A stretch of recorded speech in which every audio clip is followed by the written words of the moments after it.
ಎಲ್ಲ ನನ್ನ ಮಾಧ್ಯಮದ ಮಿತ್ರರಿಗೆ ಮಧ್ಯಾಹ್ನದ ನಮಸ್ಕಾರಗಳು. ಇವತ್ತು ಬಹಳ ನೋವಿನ ದಿನ ನಮ್ಮ ಕೆಜಿಎಫ್ ತಾಲೂಕಲ್ಲಿ ಅಂತ ಹೇಳ್ತಾ ಇದ್ದೀನಿ. ಕಾರಣ ಇಷ್ಟೇ, ನಮ್ಮ ಡಾಕ್ಟರ್ ಬಾಬಾ ಸಾಹೇಬ್ ಅಂಬೇಡ್ಕರ್ ಹೆಸರನ್ನ ಹೇಳಿ ಸಂವಿಧಾನ ಬಗ್ಗೆ ಮಾತಾಡ್ತಕ್ಕಂಥವ್ರು, ಡಾಕ್ಟರ್ ಬಾಬಾ ಸಾಹೇಬ್ ಹೆಸರನ್ನ ಹೇಳಿ ರಾಜ್ಯವನ್ನ ಸುತ್ತಿ ನ್ಯಾಯವನ್ನ ಕೊಡಿಸ್ತೀನಿ ಅಂತ ಹೇಳ್ತಕ್ಕಂಥವ್ರು ಈ ದಿನ ನಮ್ಮ ಕೆಜಿಎಫ್ ರೈತರಿಗೆ ಮಾಡತಕ್ಕಂಥ ಅನ್ಯಾಯ ಏನಪ್ಪಾ ಅಂತಂದ್ರೆ 498 ಮತಗಳನ್ನ ಡಿಲೀಟ್ ಮಾಡಿದ್ದಾರೆ TAPMC.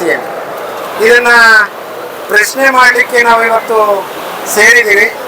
ಆದರೆ ಇಲ್ಲಿನ ದೌರ್ಭಾಗ್ಯ ಏನಪ್ಪಾ ಅಂತಂದ್ರೆ, ಇಲ್ಲಿ ಜನರ ಸಮಸ್ಯೆ, ರೈತರ ಸಮಸ್ಯೆಯನ್ನ ಕೂಲಂಕುಷವಾಗಿ ನೋಡಿ ರೈತರಿಗೆ ಬೆನ್ನೆಲುಬಾಗಿ ನಿಂತಕ್ಕಂಥ ಒಂದು ಕಾಂಗ್ರೆಸ್ ಅವರು ಇಲ್ಲಿರ್ತಕ್ಕಂಥ ಮಾನ್ಯ ಮಾಜಿ ಶಾಸಕರಾದಂಥ ಸಂಪಂಗಿಯವರ ಜೊತೆ ಸೇರಿ ರೈತರಿಗೆ ಅನ್ಯಾಯ ಮಾಡ್ತಿದ್ದಾರೆ ಅನ್ನೋ ಒಂದು ಕೂಗು ಎದ್ದ ಇದೆ. ಆದ್ರಿಂದ ನಾನು ಹೋದ ವಾರವನ್ನು ಅವರಿಗೆ ವಿನಂತಿ ಮಾಡಿದ್ದೆ, ಶಾಸಕರೇ ಇದನ್ನು ಸರಿಪಡಿಸಿ ಇದೊಂದು ರೈತರ ಒಂದು ಹಕ್ಕನ್ನು ಉಳಿಸಿ ಅಂತ. ಯಾರೂ ಸಹ ಇದ್ರ ಬಗ್ಗೆ ಗಮನವನ್ನು ಹಾರಿಸಿಲ್ಲ. ಅದಕ್ಕೆ ನಮ್ಮ ರೈತ ನಾಯಕರೆಲ್ಲ ಸೇರಿ ಇವತ್ತೊಂದು ದೊಡ್ಡ ಮಟ್ಟದಲ್ಲಿ ಒಂದು ಸಭೆ ನಡೆಸಿ ಮುಂದಿನ ಹೋರಾಟ ಯಾವ ರೀತಿ ಇರಬೇಕು ಅನ್ನೋದನ್ನ ನಾವು ಸೇರಿಸಿದ್ದೀವಿ. ಇವತ್ತು ನಮ್ಮ ಮಾಧ್ಯಮದವರಿಗೆ ನೋಡಿದ್ದೀರಾ ಎಷ್ಟು ಜನ ರೈತರು ಬಂದಿದ್ದಾರೆ ಇಲ್ಲಿ ಅಂತ. ಆದರೆ ನಾನು ಕೆಲವು ಪ್ರಶ್ನೆಗಳನ್ನು ಇಲ್ಲಿ ಮಾನ್ಯ BJP ತಾಲೂಕು ನಾಯಕರುಗಳು, ಜಿಲ್ಲಾ ನಾಯಕರುಗಳು, ಮತ್ತೆ ರಾಜ್ಯ ನಾಯಕರು, ಮತ್ತೆ ಸೆಂಟ್ರಲ್ ಕೇಂದ್ರ ನಾಯಕರನ್ನ ಕೇಳಕ್ಕೆ ನಾನು ಇಷ್ಟಪಡ್ತೀನಿ.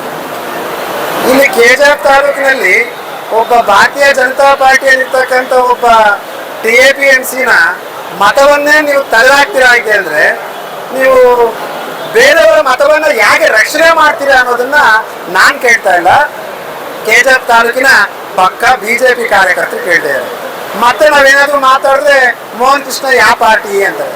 ನಾನು ಯಾವ ಪಾರ್ಟಿನೂ ಅಲ್ಲ ಸ್ವಾಮಿ, ಇಲ್ಲಿ ಹುಟ್ಟಿರ್ತಕ್ಕಂಥದಕ್ಕೆ ನನ್ನ ರೈತರು ಬಂದು ಅವ್ರ ಅಳದನ್ನು ಹೇಳ್ಕೊಡೋದಕ್ಕೆ ನಾನು ಈ ಮಾತನ್ನು ಎತ್ತುತ್ತಾ ಇದ್ದೀನಿ. ಮತ್ತೆ ನಾಳೆ ಬೆಳಗ್ಗೆ ಮೀಟಿಂಗ್ ಮಾಡಿ ನೀವು ಯಾವ ಪಾರ್ಟಿ ಅನ್ಬಾರ್ದು, ನಾನು ಸ್ವತಂತ್ರ ಅಭ್ಯರ್ಥಿಯಾಗಿ ಮುಂದಿನ ದಿನಗಳಲ್ಲಿ ಬರಬೇಕು ಅಂತ ನಾನು ಜನ ನಿರ್ಧರಿಸಿದ್ರೆ ನಾನು ಬರ್ತಿರ್ತಕ್ಕಂಥದ್ದು.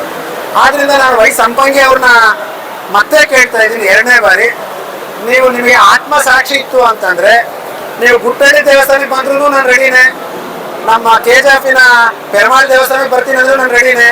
ಇಲ್ಲ ಎಲ್ಲದಕ್ಕಿಂತ ಮಿಗಿಲಾಗಿ ನಮ್ಮ ಆತ್ಮಸಾಕ್ಷಿ ಪರವಾಗಿ ನಾನು ಪ್ರಮಾಣ ಮಾಡಿಕ್ಕೂ ರೆಡಿನೇ. ನೀವು ನಿಜ ಹೇಳಿ, ನಿಮ್ಮ ಧರ್ಮಪತಿಯಾದ ರೇಣುಕಾ ಅಕ್ಕವರು ಎಲ್ಲಾ ಸಭೆಗಳಿಗೂ ಬಂದವರ, ಬನ್ನಿ ಸತ್ಯ ಮಾಡೋಣ, ಹೌದು ಎಲ್ಲಾ ಸಭೆಗಳಿಗೂ ಬಂದವ್ರೆ, ಇಲ್ಲಿರ್ತಕ್ಕಂಥವ್ರು ಬಂದಿಲ್ಲ, ಪಾರದರ್ಶಕವಾಗಿ ಇದು ಅರ್ಧ ಐತೆ ಅಂತ ನೀವು ಹೇಳಿ ನಾನು ಒಪ್ಕೊಳ್ತೀನಿ. ನಾನು ಅದೇ ರೀತಿ ನಮ್ಮ ರೂಪಕ್ಕ ಅವ್ರನ್ನ ಹೇಳ್ತಾ ಇದ್ದೀನಿ. ರೂಪಕ್ಕ ಅವರೇ, ನೀವು ಡಾಕ್ಟರ್ ಆಗಿದ್ದೀರಾ, ನಿಮ್ಮ ಅಪ್ಪ ಅವರು MP ಆಗಿದ್ರು, ಈಗ ಸಚಿವರಾಗಿದ್ದಾರೆ, ಪ್ರಭಾವಿ ಸಚಿವರಾಗಿದ್ದಾರೆ, ನಿಮ್ಮ ಧರ್ಮಪತಿಯವರು ಬಹಳ ದೊಡ್ಡ ಹುದ್ದೆಯಲ್ಲಿದ್ದಾರೆ. ಎಲ್ಲದಕ್ಕಿಂತ ಮಿಗಿಲಾಗಿ ನಿಮ್ಗೆ ಇನ್ನೊಬ್ರು ಗಾಡ್ ಫಾದರು ಅಥವಾ ಸೂಪರ್ MLAನೋ ಅಥವಾ ಏನೋ ಜನ ಏನೇನೋ ಹೇಳ್ತಾರೆ, ಅವರೇ ನಿಮ್ಗೆ ಸೂಪರ್ ಪವರ್ ಅಂತ. ಅವರೆಲ್ಲ ಇರ್ಬೇಕಾದ್ರೆ ನೀವು ಯಾಕೆ ಇದ್ರ ಬಗ್ಗೆ ಇನ್ನೂ ಮಾತಾಡ್ತಾ ಇಲ್ಲ ಅಂತ ನಾನು ಕೇಳ್ತಾ ಇಲ್ಲ, ನಮ್ಮ ಜನರು ಕೇಳ್ತಾ ಇಲ್ಲ. ನಮ್ಮ ಜನರು ಅಂದ್ರೆ ರೈತರು ಕೇಳ್ತಾ ಇದ್ದಾರೆ. ನೀವು ಮಾತಾಡಿದ್ರೆ ನಮ್ಮ KGF ಅಭಿವೃದ್ಧಿಯ ಪದ್ಧತಿ ಕಡೆ ಹೋಗ್ತಾ ಇದೆ ಅಂತ ಇದೆಯಾ? ನಾನು ನಿಮ್ಗೆ 2 ಪ್ರಶ್ನೆಗಳನ್ನ ಕೇಳ್ತೀನಿ. ಬಹುಶಃ ನಮ್ಮ MLCಗಳಾದಂಥವರು ವಿಧಾನಸೌಧದಲ್ಲಿ ಅವರೇ ಒಂದು ಪ್ರಶ್ನೋತ್ತರ ಕಾಲದಲ್ಲಿ ಕೇಳಿರ್ತಕ್ಕಂಥ ಒಂದು ಡಾಕ್ಯುಮೆಂಟ್ ಪ್ರಕಾರ ಸರಿಸುಮಾರು 26 ಸ್ಕೀಮ್ಗಳಾಯ್ತು ರೈತರಿಗೆ. ಸರಿಸುಮಾರು 26 ಯೋಜನೆಗಳನ್ನ ಕೇಂದ್ರ ಸರ್ಕಾರ ಮತ್ತು ಕರ್ನಾಟಕ ಸರ್ಕಾರ ಇದನ್ನ ಮಾಡೈತೆ. ನೀವು ನಿಮ್ಮ ಆತ್ಮಸಾಕ್ಷಿಯಾಗಿ ನೀವು ಅಭಿವೃದ್ಧಿ ಅಧಿಕಾರರು ಅಂತ ಹೇಳ್ತಿದ್ರಲ್ಲ, ನೀವು ಶಾಸಕರಾದಾಗಿಂದ ಒಂದೊಂದು ವರ್ಷದಲ್ಲಿ ಈ 26 ಯೋಜನೆಗಳಲ್ಲಿ ನಮ್ಮ KGF ರೈತರಿಗೆ ಎಷ್ಟನ್ನ ನೀವು ಒದಗಿಸಿದ್ದೀರಾ, ಎಷ್ಟು ಸರ್ಕಾರದ ಕಡೆಯಿಂದ ನೀವು ರಿಲೀಸ್ ಮಾಡಿದ್ದೀರಾ ಅಂತ ನೀವೊಂದು ಪತ್ರವನ್ನು ಬಿಡುಗಡೆ ಮಾಡಿದ್ರೆ ನಾನು ನಿಮಗೆ ಬಹಳ ಖುಷಿಯಿಂದ ಹೇಳ್ತಾ ಇದ್ದೀನಿ.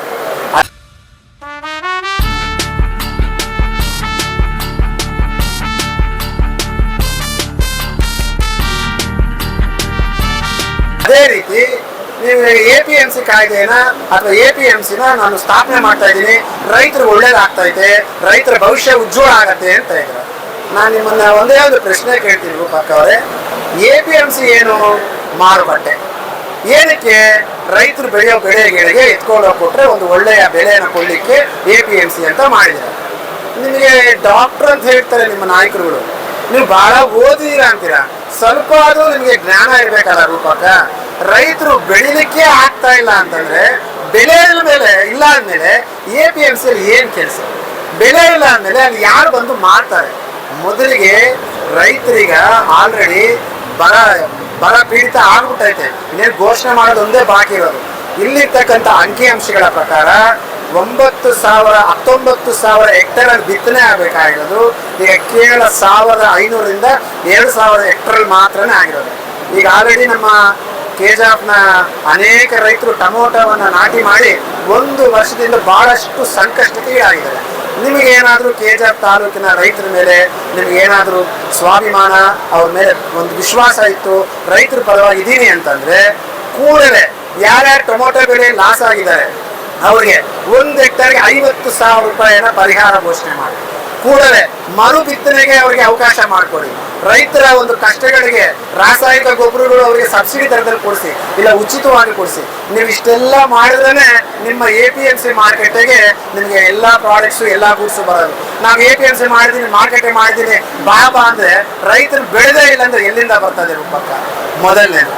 ಎರಡನೇದು, ನಾನು ಅವಾಗೇ ಹೇಳಿದ್ದೀನಿ, ನಿಮಗೂ ನಾನು ಕೈ ಎತ್ತಿ ಬೇಡ್ಕೊಳ್ತೀನಿ, ನಿಮ್ಮ ಸೂಪರ್ MLA ಆದ ಗೋವಿಂದ ಗೌಡರಿಗೂ ಕಾಲು ಬೇಡ್ಕೊಳ್ತೀನಿ, ನಮ್ಮ ಮಾಜಿ ಶಾಸಕರಾದಂಥ ಸಂಪಂಗಿಯವ್ರಿಗೂ ಕಾಲು ಬೀಳ್ತೀನಿ, ಇಲ್ಲಿರ್ತಕ್ಕಂಥ ಕೆಜಾಫಿನ ತಾಲೂಕಿನ ನಾಯಕರ ಕಾಲು ಬೀಳ್ತೀನಿ, ಜಿಲ್ಲಾ ನಾಯಕರ ಕಾಲಿಗೆ ಬೀಳ್ತೀನಿ, ರಾಜ್ಯದ ನಾಯಕರ ಕಾಲು ಬೀಳ್ತೀನಿ.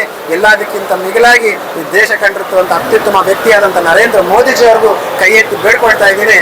ಈ ರೈತರ ಹಕ್ಕನ್ನು ಉಳಿಸಿ BJPಯ ನಿಷ್ಠಾವಂತಿಕೆಯನ್ನ, BJPಯ ರೈತರ ಪರ ಇದೆ ಅನ್ನೋದನ್ನ ನೀವು ಪ್ರೂವ್ ಮಾಡಬೇಕಾಗತ್ತೆ ಅಂತೇಳಿ ನಾನು ನಮ್ಮ BJPಯ ನಾಯಕರಲ್ಲಿ ವಿನಂತಿಸ್ಕೊಳ್ತಾ ಇದ್ದೀನಿ. ಕಾಂಗ್ರೆಸ್ ನಾಯಕರಲ್ಲಿ ನನ್ನ ವಿನಂತಿ, ನಿಮಗೂ ಗೊತ್ತಣ್ಣ, ನೀವು ರೈತರಾಗಿದ್ದೀರಾ ನೋಡಿ, ನೀವು ಏನು ಬೈದ್ರೂ ಪರವಾಗಿಲ್ಲ, ನಾನು ರೈತರಿಗೋಸ್ಕರ ಬೈಕೊಳಕ್ಕೆ ರೆಡಿ ಇದ್ದೀನಿ.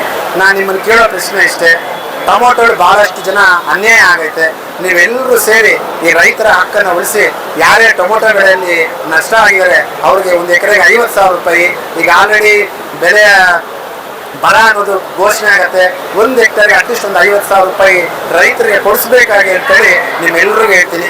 ನೀವು ಇದೆಲ್ಲ ಮಾಡಿದ್ರೆ ನಾನೊಂದು ಮೀಟಿಂಗ್ ಮಾಡಿ, ನೀವು ಬರ್ತೇವೋ ಬರೋಲ್ಲ ಗೊತ್ತಿಲ್ಲ, ನಿಮ್ಮೆಲ್ಲರ ಕಾಲಿಗೂ ನಾನು ಪುಷ್ಪಾರ್ಚನೆ ಮಾಡಿ ನಿಮ್ಮ ಕಾಲು ಬೇಡ್ಕೊಳ್ತೀನಿ. ನಮ್ಮ ರೈತರಿಗೆ ಒಳ್ಳೇದಾಗತ್ತಂದ್ರೆ ನಿಮ್ಮ ಕಾಲನ್ನ ಇಟ್ಕೊಳ್ಳೋಕ್ಕೆ ನಾನು ಸದಾ ಸಿದ್ಧನಾಗಿದ್ದೀನಿ. ಮತ್ತೊಂದು, ನಾನು ನಮ್ಮ ಸಂಪಂಗಿ ಅಣ್ಣವ್ರನ್ನ ಅಥವಾ ನಮ್ಮ ರೂಪಕ್ ಅವ್ರನ್ನ ಕೇಳಿದಂಗೆ, ಈ ಕ್ಷೇತ್ರದ ಹಿಂದೂ ಸಿಪಾಯಿ, ಕಟ್ಟ ಹಿಂದೂ ಅಭಿಮಾನಿ ಏನೇನೋ ಹೇಳ್ತಾರೆ ನಮ್ಮ ಮುನ್ಸಾಮಣ್ಣ, ನೀವೇ ಇದಕ್ಕೆ ಉತ್ತರ ಕೊಡಿ ನೋಡಿ. ಯಾಕಂದ್ರೆ ನೀವು ಭಾರಿ ಧೈರ್ಯವಂತರ ಮುನ್ಸಾಮಣ್ಣ, ಎಲ್ಲರೂ ಹೇಳ್ತಾರೆ ಮುನ್ಸಾಮಪ್ಪ ಮನ್ಸು ಮಾಡಿದ್ರೆ ಆಗತ್ತೆ ಅಂತ. ಮುನ್ಸಾಮಣ್ಣ ನೋಡಿ, ನನಗೆ 498 ಜನ ಡಿಲೀಟ್ ಆಗಿರೋದು, ನೀವು ನಿಮ್ಮ ಆತ್ಮಸಾಕ್ಷಿಯಾಗಿ ಮೋಹನ್ ಕೃಷ್ಣ ಕೆಜಾಫ್ ರೈತರೆ ಇದು ಒಳ್ಳೇದು, ಇದನ್ನ ಬಿಟ್ಬಿಡಿ ಅಂತ ನಿಮ್ಮ ಮಾತೇ ನಾನು ಬಿಟ್ಬಿಡ್ತೀನಿ. ಇಲ್ಲ ಅಂತಂದ್ರೆ ನೀವೇ ಹೇಳ್ತೀರ, ದೇವದ ಬಾಯಲ್ಲಿ ಭಗವದ್ಗೀತೆ ಅಂತ ಬಹಳ ಅದ್ಭುತವಾದಂಥ ಮಾತುಗಳು ನೀವೇ ಹೇಳಿದ್ದೀರ. ನಾನು ನಿಮ್ಮಲ್ಲಿ ಕೇಳ್ಕೊಳ್ತಾ ಇದ್ದೀನಿ, ಇದನ್ನ ಸರಿ ಮಾಡಿ ನೀವು ನೆಕ್ಸ್ಟ್ BJP ಬಗ್ಗೆ ಮಾತಾಡ್ಬೇಕು. ನೀವು ಗೊತ್ತು, ಇನ್ನೇನೇನೋ ಬಗ್ಗೆ ಮಾತಾಡ್ತೀನಿ, ಮುಂಚೆನೇ ಮಾತಾಡ್ಬಿಟ್ಟಿದ್ದೀರಾ. ಮೋಹನ್ ಕೃಷ್ಣ 2 ಕಾಸು ಇಟ್ಕೊಂಡೆ ಖಾಲಿ ಆದ್ಮೇಲೆ, ನಾನು ಇವತ್ತಿಗೂ ಹೋಗಿಲ್ಲ ಮುನ್ಸಮಣ, ನೀನು ಹೆಂಗೆ ಬಂಗಾರಪೇಟೆ ಸುತ್ತಾಡ್ತಾ ಇದೆಯೋ ನಾನು ಇಲ್ಲಿ ಸುತ್ತಾಡ್ತಾ ಇದ್ದೀನಿ ಮುನ್ಸಮಣ, ನಿನ್ನ ಮೇಲೆ ಗೌರವ. ಇಲ್ಲಿರತಕ್ಕಂಥವ್ರೆಲ್ಲ ಹೇಳಿದ್ರು ಮುನ್ಸಮಣ ಹತ್ರ ಹೋಗೋಣ ಅಂತ. ನಿನಗೆ ರೈತರ ಮೇಲೆ BJP ಮೇಲೆ ಕಾಳಜಿ ಇತ್ತು ಅಂತಂದ್ರೆ ಇದ್ರ ಬಗ್ಗೆ ನೀವು ಉತ್ತರ ಕೊಡಬೇಕು ಅಂತೇಳಿ ಮುನ್ಸಮಣ ಕೇಳ್ತೀನಿ. ಮಾತಾಡೋದು ಇನ್ನೂ ಜಾಸ್ತಿ ಐತೆ. ಕೊನೆಯಲ್ಲಿ ನಾನು ಹೇಳೋದಿಷ್ಟೇ, ಇದನ್ನ ರೂಪಕ್ಕ ಅವರು ಮಾನ್ಯ ಸಂಪಂಗಿ ಅವರು ಸರಿ ಮಾಡಿಲ್ಲ. ಅವರ ಡೈರೆಕ್ಟರ್ಸ್ ಹೇಳ್ದಂಗೆ ರೈಲ್ ಹೋದ್ಮೇಲೆ ಟಿಕೆಟ್ ತಗೊಂಡಿದ್ದಾರೆ ಅಂತಂದ್ರೆ ರೈಲ್ ತುಂಬಾ ಜನ ಬಂದು TAPMC ಮುತ್ತಿಗೆ ಹಾಕ್ತಾರೆ. ಆಗತಕ್ಕಂಥ ಅನಾಹುತಗಳಿಗೆ ನೇರ ಕಾರಣ BJPಯ ಸಂಪಂಗಿಯವರು ಮತ್ತೆ ಕಾಂಗ್ರೆಸ್ನ ಶಾಸಕರಾದಂಥ ರೂಪಕಲ ಅವರು ಅಂತೇಳಿ ವಿನಂತಿ ಮಾಡ್ಕೊಳ್ತೀನಿ. ನಾನು ರೈತರಿಗೆ ಇಷ್ಟೇ ಹೇಳೋದು, ನಮ್ಮನ್ನ ಅಂದ್ರೆ ರೈತರನ್ನ ನಾವು ಬೆಳೆದು APMC ಮಾರ್ಕೆಟಿಗೆ ಹಾಕಿದ್ರೆ ಮಾತ್ರನೇ APMC ಮಾರ್ಕೆಟ್ ನಡೆಯುವಂಥದ್ದು. ಇವತ್ತಿನ ದಿನ ನಮ್ಮ ಕೆಜಾಫ್ ತಾಲೂಕಿನ ರೈತರು ಇಷ್ಟೆಲ್ಲ ಒಗ್ಗಟ್ಟಾಗಿರೋದು ನೋಡಿದ್ರೆ ಬಹಳ ಖುಷಿ ಅನಿಸ್ತಾ ಐತೆ. ಇಲ್ಲಿರ್ತಕ್ಕಂಥ ನಾಯಕರೇ ಹೇಳಿದ್ರು, ಇವತ್ತರೆಗೂ ಕೆಜಾಫ್ ಇಷ್ಟು ದೊಡ್ಡ ಮಾಡಿದ ರೈತರ ಸಭೆ ಆಗಿಲ್ಲ ಅಂತ. ನಮ್ಮ ರೈತರೆಲ್ಲ ಒಂದಾಗಬೇಕು, ಒಗ್ಗಟ್ಟಾಗಿ ಆಗಬೇಕು. ನಿಮ್ಮ ಮತವನ್ನ ನಿಮಗೆ ಕೊಡಿಸ್ಲಿಕ್ಕೊರೆಗೂ ನಾನು ಸುಮ್ಮನೆ ಇರಲ್ಲ. ನನ್ನ ಪ್ರಾಣ ಹೋದ್ರೂ ಸಹ ಈ ಮತವನ್ನ ಉಳಿಸ್ಕೊಡ್ತೀನಿ. ಇಲ್ಲ ಅಂತಂದ್ರೆ ಒಂದು ದೊಡ್ಡ ಮಟ್ಟದ ನಿಮಗೋಸ್ಕರ ನಾನು ನನ್ನ ಆಹಾರ ಎಲ್ಲ ಬಿಟ್ಟು ನಾನು ಉಪವಾಸಕ್ಕೂ ಕುತ್ಕೊಳ್ತೀನಿ ಅಂತೇಳಿ ನಾನು ರೈತರು ಮನವಿ ಮಾಡ್ತಾ ಇದ್ದೀನಿ.